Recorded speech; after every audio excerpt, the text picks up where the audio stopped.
Good morning, everyone. Welcome to the regularly scheduled meeting of the Board of Public Works for today, Friday, April 15th, 2016. Commissioner Davis, James, Repenning, and Jacinto are present. President James, we have a quorum. May we start with Bureau introductions, please, starting with Bureau of Street Services. Tim Tyson, Bureau of Street Services. Good morning, Jose Fuentes, Bureau of Engineering. Good morning, Russ Drizella, Bureau of Contract Administration. Good morning, Ruben Flamenco, Bureau of Street Lighting. Good morning, Khalil Gars, Bureau of Sanitation. Good morning, Ted Jordan, Public Works General Counsel. Fernando Campos, Executive Officer. President James, we did not receive any speaker cards under general public comment, nor any of the regular agenda items for today. However, we did receive 3 email comments received on item number 2, one from an unknown person, a second from Hillary Steinberg, and the third one from Mr. Andre Wilkes, which will be entered into the record and have been distributed for your consideration. Thank you. We had those. Then we'll close general public comment. Before we get started, let me just take care of a couple of quick housekeeping items. Colleagues, agenda item number 5, Liberty Painting and Restoration Incorporated has transmitted a stop notice in the amount of $895 against Solex Energies and Electronics Incorporated in connection with the Department of Water and Power LaCretz Innovation Campus Project. The contractor is USS Cal Builders. Is there a second to my motion that we receive number 5 forthwith? By Commissioner Repenning. Any objection? Without objection, we will do so. On number 6, West Tech Mechanical Incorporated has transmitted a stop notice in the amount of $307,753.92 in connection with the LAPD Metropolitan Division Police Facility Project. The contractor is Sinanian Development Incorporated. Is there a second to my motion that we receive agenda item number 6 forthwith? By Commissioner Jacinto. Any objection? Without objection, we will do so. Agenda item number 7, Triumph Painting has transmitted a stop notice in the amount of $83,089.71 in connection with the Department of Water and Power LaCretz Innovation Campus Project. The contractor is USS Cal Builders Incorporated. Is there a second to my motion that we receive number 7 forthwith? By Commissioner Davis. Any objection? Without objection, we will do so. Our first item of business, the approval of the meeting minutes from the meeting of Friday, March 25th, 2016. Is there a second to my motion that we approve those meeting minutes? By Commissioner Jacinto. Any objection? Without objection, we will approve those meeting minutes. We have a presentation this morning, 37-year service retirement award in the Bureau of Sanitation for Wilfredo Valdez. Mr. Simpson, you have the floor, sir. Good morning. Good morning, Board President and Board members and Bureau execs. We're honored and glad to be here today. We're celebrating the retirement of one of our inspectors who's had 37 years with the city. Willie started his career. Willie, you want to come up here? He started his career in 1978 as a steam plant assistant. And after 6 months, he became a lab tech. Then he went to Terminal Island Hyperion Treatment Plant for 3 years. Then he came home to us, to Industrial Waste Management Division in 1989. He served in just about all our inspection capacity as a SIU inspector, that's our law industries, LIU capacity, citywide, and FOG. In 2005, he was promoted as a senior environmental compliance inspector, supervising a group of inspectors in the Fat Oil and Grease Control Program. He also performed plan checks of new food services establishment, providing training to new inspectors, and issued industrial waste FOG permits. He has been a dedicated, hard worker for the City of Los Angeles. He has been very courteous, helpful, and he's loved by his peers, as you can tell how many peers came today. Willie is married to his wife for 42 years, and he's father of 2 beautiful daughters and a grandfather of 2 little boys. So he told me today before he came up that he likes baseball and basketball, so I guess he'll be playing with those 2 boys and make them future Dodgers or Lakers or Esper. But Willie has been a constant person in our division. You know, we report on how many inspections we do with 30,000, 15,000 samples a year. Well, he's part of that crew that does that. We also talk about protecting our billion-dollar treatment works and making sure Hyperion doesn't have an upset. Well, he does that too. We make sure we're business-friendly in industry, try to keep industry here. He does all that. So you don't see inspectors every day as you might see engineers come to the board, but we're the reason why we got clean water running in the City of Los Angeles. We're very proud to give Willie this 37-year award today at the Board of Public Works. Thank you, Willie. You have a few words you want to say? Thank you, Mr. Simpson. Well, first of all, I would like to thank the City of Los Angeles for this great honor and opportunity for working for the city. And thank you to the board, to the different department of the Department of Public Works, different departments. I had worked with mostly at sanitation, but I also work at street lighting. So, again, thank you so much. Thank you, sir. Thank you for your years of service. 37 years, so 1979? Actually, 1978. I will have supposed to be 38 years by May 15, 1978. Okay, so Jimmy Carter was president, Tom Bradley was mayor. Yes, that's right. Things have changed a little bit. Yes. Nothing called the internet or anything like that. Well, sir, we these recognitions are always bittersweet. It's obviously you have a lot of good years left in your retirement time with whatever you and your wonderful wife choose to do. So best wishes to you and your family, and thank you for incredible service to the city. It's difficult for us because when we see someone after 37 years, the institutional knowledge and the experience that you have in the job is something that if we are ever able to replace, it takes years to replace. And so we miss that, and we'll miss you. But thank you for your continued service to our city. Commissioner Davis and then Commissioner Yes, it's my honor, Willie, to congratulate you on this milestone in your life. And it's obvious that not only have you served the city well, but you have certainly been an inspiration to those who work with you. That is evident in terms of those who have come out and to support you in this very critical and important time in your life. And so I'm very proud that you have dedicated 37 years to the city of Los Angeles in general.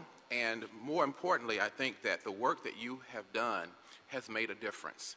It's a wonderful thing that you've been here for 37 years, and it's even more wonderful that you're able to experience going out on your own now and doing your own thing. They tell me in retirement you're more busier than you would have been had you stayed here to work. So again, I congratulate you and I thank you so much. There still is honor in public service today. So thank you for being you.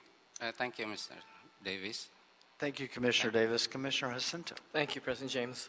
Mr. Valdez, to you, I want to thank you for your service, for your more than a generation and a half of service to our great city. I know that the ethic that you bring, the culture of the Filipino culture, the culture of dedication, the culture of devotion to family and to work and community has been there. So I join my colleagues in really appreciating you for your undogged, for being an inspector, and that's a tough job to be able to do that for so many years. And I want to thank your co-workers for being testimony to your service and to the presentation that was made on your behalf. And I know that you are an excellent lolo or grandfather, and that you will continue to play with your grandchildren, your apo, and you will raise them as you have been raised in a very great manner too. So to you, sir, I say mabuhay, continue to live your great life, and hope to see you around. Thank you, Mr. Jacinto. Thank you, Commissioner Jacinto. Commissioner Repenning. I just want to echo my colleagues in thanking you for your many, many years of service. 37 is kind of an odd number, and I was wondering, you never thought of just waiting till 40. That's just 3 years away, and then it's a nice round number, 40. No, but you certainly have earned the right to a very nice and relaxing retirement. So I hope you have whatever it is you're looking to do with your retired years. Really want to thank you and everyone at the Industrial Waste Management Unit at Sanitation for everything you guys do in protecting our water, protecting our environment. It's a very important function, and just really very grateful that you were able to be a part of our city for so long. Thank you. Okay, thank you so much. I would like to thank also Mr. Simpson, our division manager.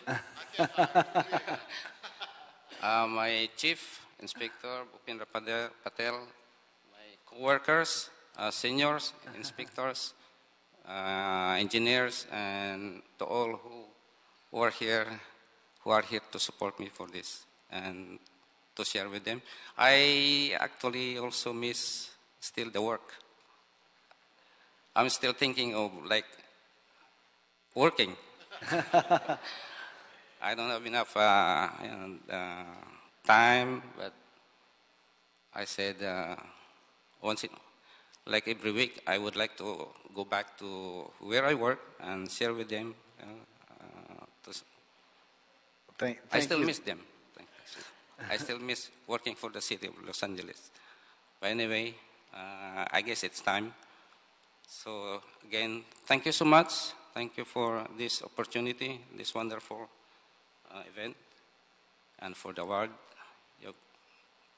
Thank you. Thank you, sir. What we'll do is take just a moment and step away from the agenda for a photograph with you and any family members that you would like, and then we'll come right back on the agenda. Thank you.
Out this morning, the wind was still blowing. Oh, it was like it's messing with my head right now. I didn't realize all that was going on last night. I was on a computer late. I didn't hear a thing. And it was whipping in the valley. Thank you, everyone, for your attendance today. Mr. Tyson, are you ready? Yes. Okay. Agenda item number 1, we'll do number 1 first. Bureau of Contract Administration, Bureau of Engineering, and Department of Transportation for Council District 14, recommending that the board add the Department of Public Works labor agreement to the Figueroa Corridor Streetscape Improvements Project. I believe my recollection, the estimate on that is north of $12 million. Dale Kanagawa, good morning, sir. Good morning, Commissioners, Bureau Representatives, Mr. City Attorney, and Executive Officer. I'm here to recommend the addition of a Department of Public Works project labor agreement to the Figueroa project, otherwise known as Figueroa Corridor Streetscape Improvements Project. The city has undertaken the Figueroa Corridor Streetscape Improvements Project, also known as MyFig. The estimate is slightly over $12 million. Project includes a variety of infrastructure improvements that are intended to provide residents, workers, and visitors with enhanced walking, biking, and transit connections in the South Park community of downtown LA and South Los Angeles. A Department of Public Works labor agreement, also known as PLA, and the infrastructure stabilization policy provide numerous benefits to the city during the construction of a public works project. A PLA will ensure quality of work is done properly without costly corrections. It will also provide that work is done safely and providing access to skilled workers with a commitment to training. A PLA will facilitate an orderly settlement of any labor disputes and grievances without strikes, work stoppage, or lockouts. thereby promoting the public interest in assuring the timely and economical completion of projects. A PLA and the policy will help ensure the maximum economic benefit is achieved for city residents and communities. Previously completed projects of varying types and sizes covered in the past with the PLA have created, on average, 23 jobs per $1 million cost of project. Based on this average, the MyFig project could potentially generate 276 jobs.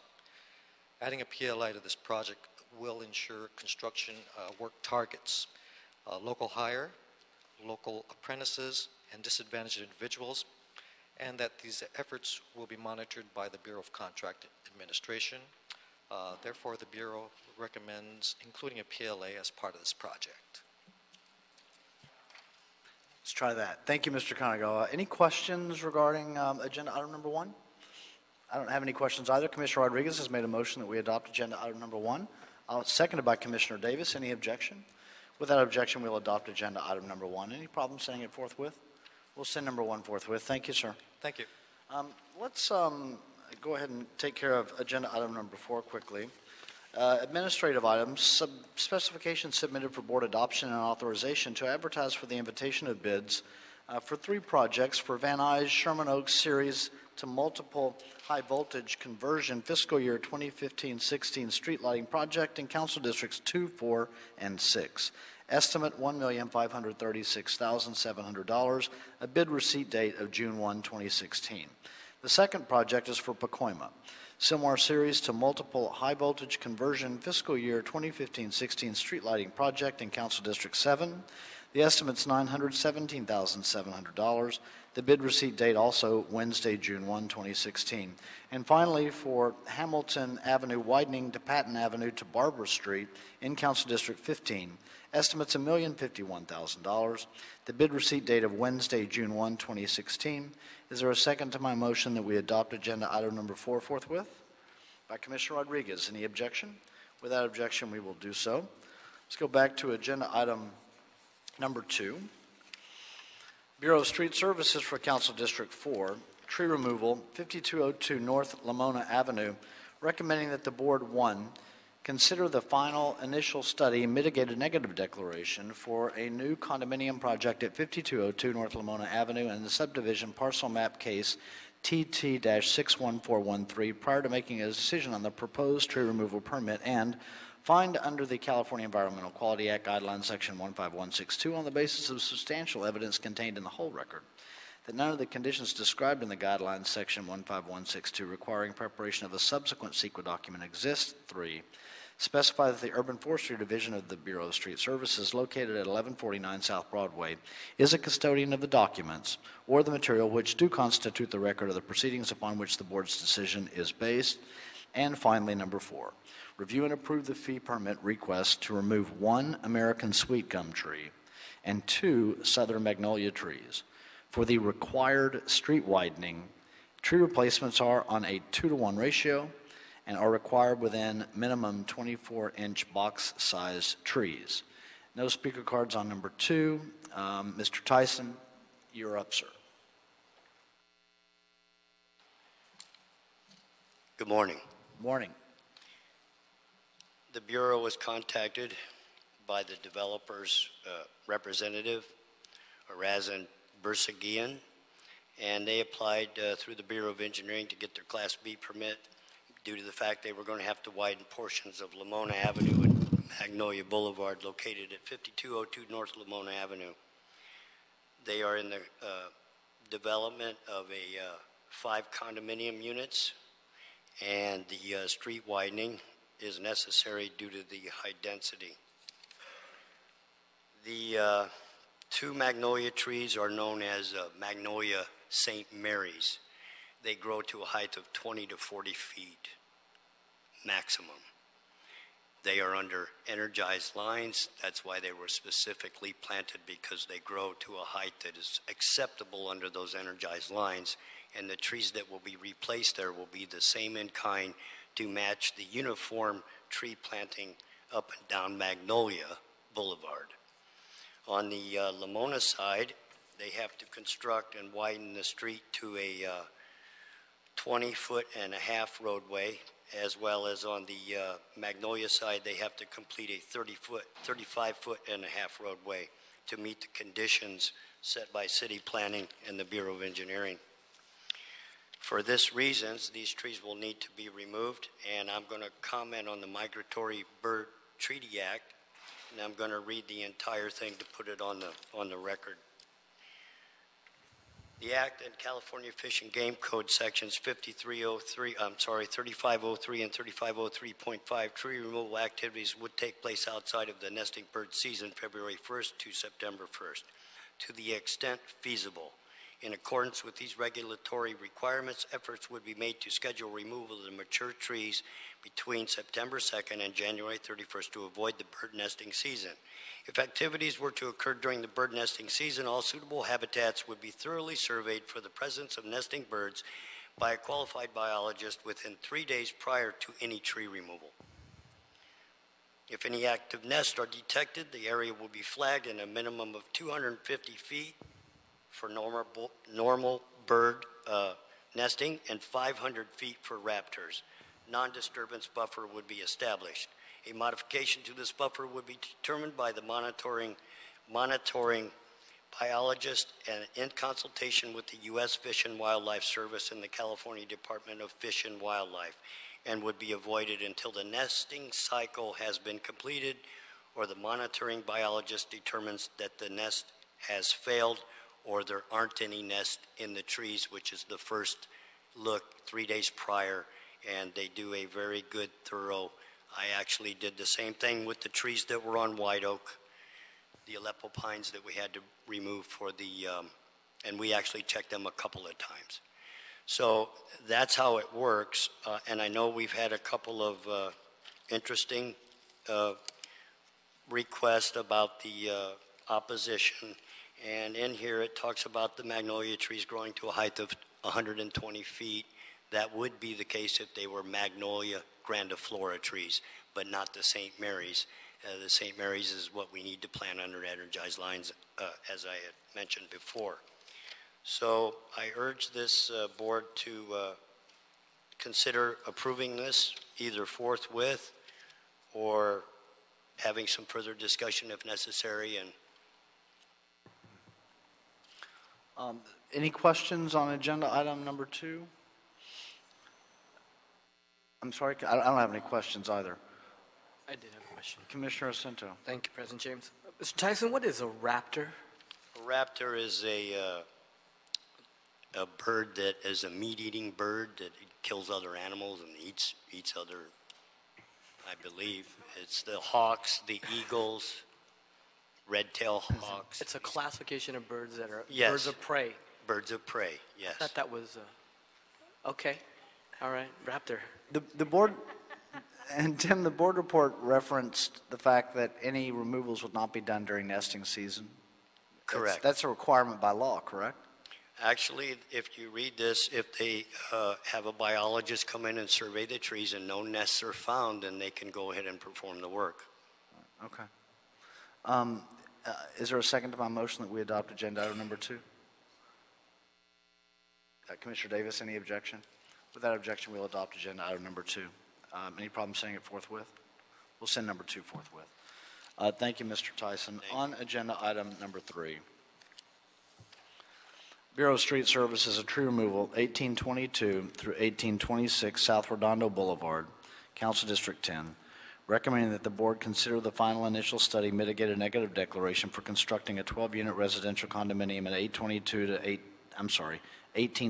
1826 South Redondo Boulevard, and subdivision parcel map case VTT 72525SL. Prior to making a decision on the proposed tree removal permit, find that under the California Environmental Quality Act Guidelines, Section 15162, on the basis of substantial evidence contained in the whole record that none of the conditions described in Guidelines, Section 15162, requiring preparation of a subsequent CEQA document exist. 3, specify that the Urban Forestry Division of Street Services, located at 1149 South Broadway, is a custodian of the documents or material which constitute the record of the proceedings upon which the board's decision is based. And number 4, review and approve the fee permit to remove 1 Chinese elm tree and 2 camphor trees for the required street widening and public sidewalk reconstruction. Tree replacements are required. Mr. Tyson. The 12-unit residential condominium that they want to construct will require the removal of the 2 small camphor trees and the 1 large Chinese elm, which is at the rear of the property and tangled up in energized lines as well, which we could plant a better tree back there, which we will have done.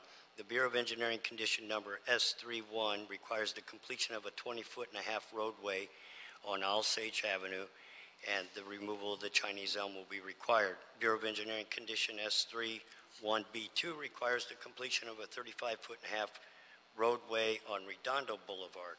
Therefore, the removal of the 2 small camphor trees will be required as well. The tree replacement condition, the applicant shall plant 2 24-inch box size Southern Magnolia grandiflora trees on South Redondo Boulevard and plant 2 24-inch box size Chinese elm trees on South Osage Avenue and plant 2 24-inch box size Australian willow trees in the center median at Washington Boulevard to satisfy the 2-to-1 replacement policy. Also, the Migratory Bird Treaty Act will have to be looked into when that time comes. It's the same as the prior one with the biologists having to look at the trees. Any questions for Mr. Tyson on agenda item number 3? Commissioner Repenning. I just want to thank you, Tim, for both of these board reports today and for the fact that you're getting creative on finding replacement locations. So very much appreciate that. And I'm sorry I didn't comment on the replacements on the other one, but all trees are being replanted. There's a center median where we're planting the other trees that there's not available sites at the location where the development is, but we found some center median islands where we can get all trees planted. Perfect. Thank you. Thank you, Mr. Tyson. Is there a second to my motion that we adopt agenda item number 3 by Commissioner Repenning? Any objection? Without objection, we'll adopt agenda item number 3. Thank you, Mr. Tyson, and again, congratulations, sir. Thank you. Agenda item number 8, an oral report. The Solid Resources Collection Yard activities, our semi-annual oral report. Mr. Gaines. Thank you. Look like it's going to be a short day today, maybe. Thank you, President, Commissioner, Bureau Heads, Exec, City Attorney. Name is Lloyd Gaines. I'm representing the Bureau of Sanitation to give you a snapshot of what's going on with both our Valley and South divisions. Nothing dramatic has changed. It's pretty much the same. Both divisions are adequately staffed and doing well. Our customer base is still 750,000 customers per week. We have approximately 300 drivers and staff in the Valley Division and about 450 drivers and staff in the South Division. Our vacancy rate is about 5%, and during the economic downturn, 07 to 14, it was high as 11%, so we're pretty happy about that. As far as trash collection, we have 5.5 locations that we work from. We call waste sheds. Each waste shed collects about 1,200 tons of material, and that consists of 600 tons of trash, 300 tons of green waste, 200 tons of recycle, and about 500. And Lloyd, just so the record's clear, the 1,200 tons per, is that per what? Waste shed. I like to have per month, per week? Oh, I'm sorry, that's per day. Per day, go ahead. Yeah, this is daily tonnage. Yeah, go ahead. I figure that'll be more interesting than a yearly. You can wrap your head around that. So that was 600 tons of trash, 300 of yard waste, 200 of recycling each location, and about 50 tons of bulky. As far as our bulky special collection, which consists of couches, mattresses, tables, metal appliance, electronic waste, our same-day completion rate with scheduled single-family and multifamily bulky collection is at 95%. That means that if you schedule something today, most likely it will be collected today or at least within a 24-hour period of your scheduled date. As far as special programs that we have or working with, We work with the Los Angeles airport, and we collect their trash and recycling. And we also are working with them to help move them in the direction of zero waste. Some of the challenges there, they have with their tenants and their administration buildings, they have long-term contracts with them, which when they put them together, recycling wasn't at the top of the list. So they have to have discussions with them and amend the contract so that they'll be more accountable to recycle and participate in food waste. With our CNG at our West LA location, or waste shed, we're pretty much done with the stations and the equipment. That's all set and ready to go, and we're using it. Phase 2, we're working on upgrading the fleet shop that services the vehicles. We expect that to be done November of this year. And we have new CNG trucks that we have ordered, about 85 of them, that we're going to deploy this year. Another project we have is Los Angeles Unified School District.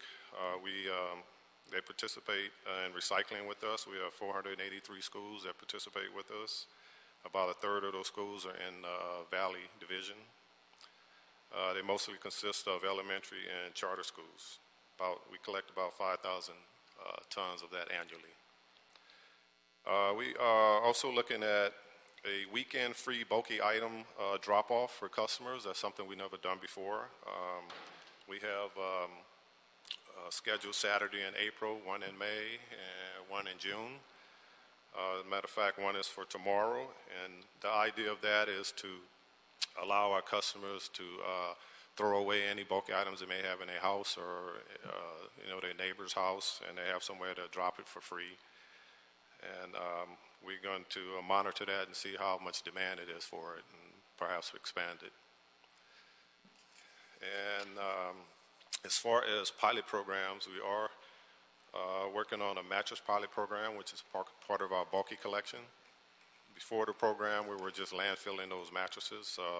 Now that they are vendors that take the mattress and recycle them, we have 4 of our locations. We're collecting the mattresses, and we're trying to determine the best collection practice and transporting with these mattresses. So when the program goes full blown, that we'll have all the situations or problems that result from it figured out. We have to. There's just several kinds of trucks you can use to collect these, and some are better than others. So we're trying to figure that part out. We're looking at collecting organics from our curbside customers. We're talking about putting a project together where we'll take one route on the south side and one route in the West LA area, which consists of about 600 homes. The South LA area, we're going to give them 2-gallon containers where they can take their food waste and then put it in a yard waste container, which is the green one. And on the west side, we're going to have them dispose of their organic waste through the incinerators and have it flow through the sewer system to the Hyperion treatment plant. And we're going to study both of those practices and see, which method is best. We're also looking at an all-electric trash truck. That's something new we're excited about to see what that can offer. We have a truck that should be delivered to us in November. This is one of the latest clean fuel trucks on the market. It's not that many of them, but we're going to get one and test it. We're going to see, can it handle demands of our current trash trucks? I mean, our trucks need a lot of torque to climb hills. It constantly packs all day, and it takes a lot of energy. They usually work 8 to 10 hours a day. So can these electric trucks handle that? They seem to claim that the trucks can go 80 miles on one charge. It takes 7 to 8 hours to charge one of these vehicles. So we're excited to see what these vehicles can offer. And lastly, with LNG and CNG trash trucks, 75% of our fleet is clean fuel. We're working on trying to get to 100%. Like I said, 85 clean trucks have been ordered, and they're going to be deployed this year, and we expect the balance of the trucks to be ordered this year. And it takes about 12 to 18 months to order, make, and deliver these trucks. So we're excited about getting our fleet up to 100%. We'll be one of the departments in the nation that's completed that goal. And so far, that's pretty much where we're at with the divisions. Do you have any questions? Thank you, Lloyd. We'll start with Commissioner Rodriguez. Hi, can you repeat the information on the organics collection and the process, and also how was it determined which locations were participating in the pilot? Well, we wanted to pick two areas that were opposite habits of each other. We know West LA probably participated a little more than the South LA area, so we figured that if we have South LA use the 2-gallon containers and put it in a yard waste container, we can see what's the difference in the habits of the customers. And I mean, it wasn't critical which way we picked it, but we just thought that way was the best. Either way, we'll get information from whether, is it better to just put it down the drain, or is it better to just put it with the yard waste and compost it? So we're not sure, how that's going to turn out. Right now, we know South LA has a difficult time participating in recycling as well as yard waste. So it's really an educational situation and a combination of other problems too. But it wasn't any particular rhyme or reason. We just chose it like that. And you said it was 600 households in each? Yeah, usually our routes consist of about 600 homes. So we figured that was quite a few homes to try to pass out this material and get them in the program and educate them on what to do as a beginning. Thank you, Commissioner Rodriguez. Commissioner Davis? Yeah, I was going to ask, in terms of strategies that we can implement to increase our goals of effectiveness on collection of solid waste, are there any ideas about what we can do in terms of education and awareness in South LA, for example, to increase the dispensing of both recyclable waste and green waste? Because those are the areas of challenge there, right? Right.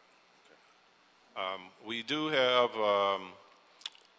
ambassadors that we use to focus on that, and they usually have material, and it's what we call foot traffic, where they actually get out, walk, knock on doors, and try to talk to a specific area that's really having a difficult problem, and see if we can get them to participate. And they monitor, they pick a certain grid, and they focus on that grid and get the material out, and then they go back and monitor the material. They actually look in the trash cans and see if they're participating, and if they're not, then they'll knock on their doors and see what kind of problems they have, or what, is there anything we can do on our end to help them participate. Have we observed any increase in those areas of the distribution of green and recyclable waste in that area? No, even with the ambassadors, it's still a challenge. We haven't seen an increase, so it's tricky in trying to determine, because sometimes it can just be a message, and sometimes it can be deeper than the message. Habits, maybe it's something they're used to. That's something that we're still trying to figure out, not only with recycling and yard waste, just other activities we have, even with the indexing program we have. I mean, we got certain areas that are dirtier than others, and it seems no matter how much material you pass out to them, it still doesn't sway the pendulum too much more. So, what impact will this performance have upon our achieving our goal as it relates to zero waste? I'm sorry, repeat that. What impact will the performance in certain areas like South LA have on our relationship with zero waste? I mean, of course, we want everything. As far as zero waste, we're at 76% or more, and I think we pretty much did all the basic stuff already. In order to propel us up into a higher bracket, it's going to be a little deeper than that educational part in South LA. It's going to require the franchising to to take I a see. role in that. I see. And it's also going to require anaerobics, and it's going to require organic waste recycling. So we got to take it up a couple of notches to get to that 90%. Okay, great, thank you. Thank you, Commissioner Davis. Commissioner Repenning. Hey, Lloyd. Thanks for coming today. I want to just say that I'm really happy to hear that you guys are working on recycling at LAX. It's really important. It's one of the things that, drives me a little crazy when we have these really important public facilities in our city and we don't have enough opportunities for people to recycle their items. So however I can help with that, count me in. On the organic side, I'm glad to hear that the pilot is starting.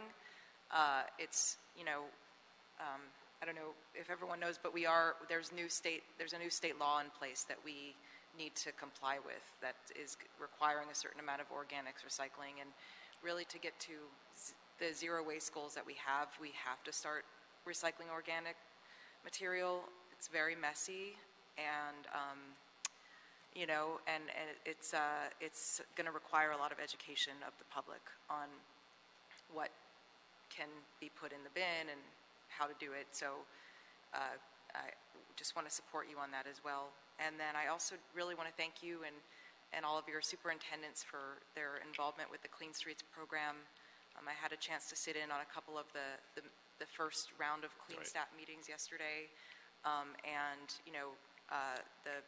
Our folks are really being asked to step up in terms of looking at the data on where we see problems in certain neighborhoods and really look at creative solutions for different types of deployment. So that's it's a new type of responsibility that you guys are taking on. So I just want to appreciate that. I appreciate it. It's a lot of activity going on. So it is.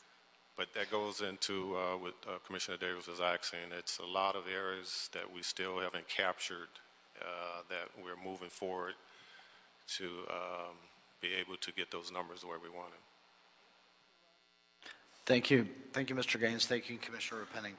The oral report will be received. Before I finish, I brought council holders for everyone here just in case. Oh, well, we never mind that. Thank you, sir. Let's have a good weekend. Thank you. Nothing like a swag bag. I didn't see you walk up there with that. Thank you. So the oral report will still be received. So other than our adjourning motion, Mr. Campos, have we cleared the desk? Yes, you have. So I have an adjourning motion this morning. Then we'll have a brief management meeting after, following in the conference room for a few minutes. My colleagues, I know that you all know, and feel free to add, obviously, as you have you're welcome to any time. If you want to add to our adjourning motion at all regarding the passing a few weeks ago of former council member Bill Rosendahl. We waited until today to do the adjourning motion because we wanted to coordinate with the announcement that tomorrow at Mar Vista Park at 2 p.m. is the great celebration of life, of the life of the wonderful Bill Rosendahl. Just a few words from my own personal experience with Bill. Everyone knows he was a very well-known and very effective community activist. Bill was born in 1945, and he died just a few weeks shy of his 71st birthday. And my first introduction to Bill came in the world of fighting the AIDS epidemic, and I was a volunteer starting in the late 80s and worked in various capacities with AIDS Project Los Angeles, and over time was the chairman of that agency. And Bill Rosendahl was somebody in leadership in the community that could always be counted on in times when people wanted to avoid that issue. Bill always stepped up front and if necessary made it uncomfortable as it needed to be for people to pay attention at times. I think that if you talk to Bill, he would say the same thing that he told me one time, maybe just a couple of years ago. You know, Bill was of a generation that was in the LGBT community was essentially wiped out. by the AIDS epidemic. In our community, you don't see many openly gay men that are in their late 60s to mid 70s. It's even difficult to find in their late 50s. The AIDS epidemic, of course, was very devastating from 1980 really until 1998, almost 20 years. It's still a huge problem, but those were its most devastating years, and essentially wiped out a generation. Bill, of course, survived and thrived and was such a great community leader. He took his skill set to the world of cable television. Maybe some of you were on Bill's show or had the opportunity to spend time at Bill's studio. It was just an amazing and wonderful community events, civic engagement type show that made him about as famous as you could be, hosting a show like that. And of course resulted in Bill's run for city council. Very popular, very outspoken, very clear. Whether he agreed with you or if he didn't, you always knew. There was no question about that. He was absolutely committed to his issues. We agreed on some things, and we didn't agree on a number of things over time. But he was always respectful and always friendly to me. And one of the things that I'll never forget, and when Mike Bonin asked for some comments regarding Bill's death, just that were brief, one of the things, or regarding Bill's life at his death that were brief, that I wanted to share was that in years when it might have been difficult for me to get a return phone call from some people in city government, Bill Rosendahl was always willing to chat me up on the issues. And even in a tough election campaign, Bill Rosendahl was somebody that would share advice with me. And sometimes it was unsolicited, but it was always on my end, but it was always good advice. And it's because he cared, and he cared about the city, and he cared about the future of the city. So I just wanted to share a few words of my experience with Bill as we adjourn in his honor today. So with that, we will adjourn. And just a reminder that tomorrow at 2 o'clock in Mar Vista Park will be the great celebration of life of former Councilman Bill Rosendahl. With that, we are adjourned. Thank you. Oh, I'm sorry, Commissioner Davis. I didn't see your light. Sorry. Yes, and I also extend my condolences to the family of Councilman Rosendahl, and remember him as a city council person for many years. Even when I served in the legislature, he was extremely active in the improvement of issues, particularly in the Westchester area. But Mr. President, I also would briefly like to adjourn in the memory of a community activist in South LA as well, Marva Battle Bay, who was an economic development specialist, and she founded the Vermont Slauson Economic Development Corporation that oversaw development in that area of our city in the 9th District. And she was very active in many organizations, including the Beverly Hills Hollywood NAACP, and also a group called Black Women's Network, which is a civic group.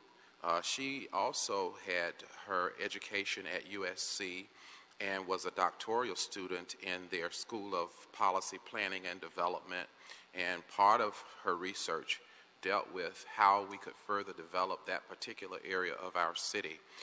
Tomorrow morning, there will be a memorial service in City Council chambers here in City Hall in remembrance of the life of Marva Battle Bay, an activist who had done quite a bit of work in economic development in the 9th District. Thank you, Commissioner Davis. With that, we are adjourned this morning.